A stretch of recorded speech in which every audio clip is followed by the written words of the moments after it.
This week, you are going to hear the word a lot, this word, caliphate. It's an ancient word used to describe a purely Islamic state with one leader. The last caliphate crumbled with the Ottoman Empire nearly 100 years ago. We're going to talk now about the possibility of a new one.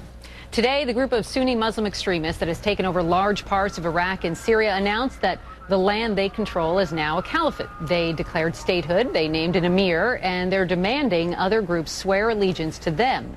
Joining us now, CNN military analyst Lieutenant Colonel Rick Francona and CNN national security analyst Bob Baer. Gentlemen, so does this change the game in Iraq? That's what we're going to be talking about here. Just because they say they created a caliphate doesn't mean that they actually have. So, Colonel Francona, to you first. I mean, how much of this is just propaganda? Well, I think it's an important step because I think they're putting the world on notice that they're not just interested in Iraq and Syria. They're interested in the whole area and hope to spread this beyond the borders of just Iraq and Syria. So I think we should, take it seriously because other groups are going to glom onto this. They're going to say, we're part of that, we're part of that. And we may see kind of a unification of a lot of these Islamic groups. So, yeah, it's propaganda, but I think we need to pay attention to it. Yeah. So, Bob, what about the other folks in the other areas? I mean, people in Syria, Iraq, Saudi Arabia, and elsewhere. Will anybody recognize this so-called new caliphate? Well, Randy, let me tell you this. They're panicked at this point. There's the Twitter accounts are all aflutter with this possibility of a caliphate. The royal family in Saudi Arabia is terrified. The other Gulf states as well. They don't know what this can mean. And needless to say, it scares the Syrian regime in Damascus. It will affect Lebanon. It will affect Jordan. How deep the belief goes of these people, I can't tell you, because in Iraq, a lot of the fighting forces are old Baathis and tribal groups, but they've adopted religion, and this is the first time in 100 years. And it is alarming, as Rick said. And that's why you're saying they're terrified. They're very terrified. I mean, they want to seal that border with Iraq, the Saudis in particular, because they have a bad problem there with the Muslim Brotherhood and other Islamic groups, jihadis, which could join up. I mean, it's a convenient name, ISIS. It doesn't really mean anything. But the idea of restoring the caliphate has been attractive to Muslims, Sunni Muslims, for a long time.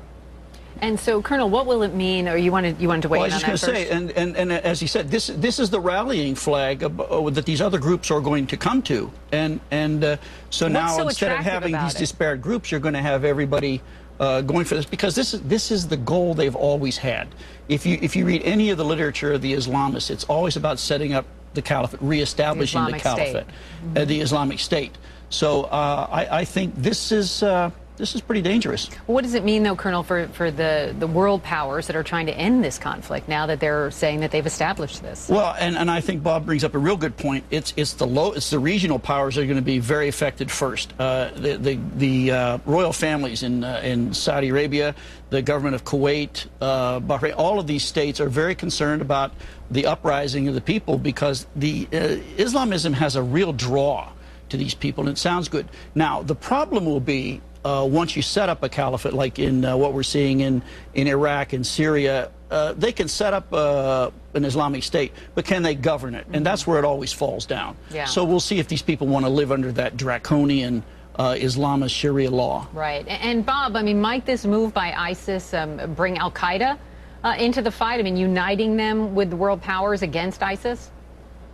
Oh, I think al-Qaeda will be absolutely drawn in, as will the Muslim Brotherhood.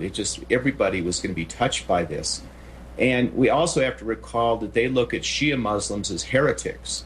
So the possibility of bringing Iran into the conflict to put this down is pretty good. Yeah, it's certainly an alarming events that are happening over there. No doubt about that. Thank you both. Appreciate it. President Obama is expected to ask Congress tomorrow for $2 billion to deal with a surge of illegal immigration, including thousands of children arriving from Central America without their parents.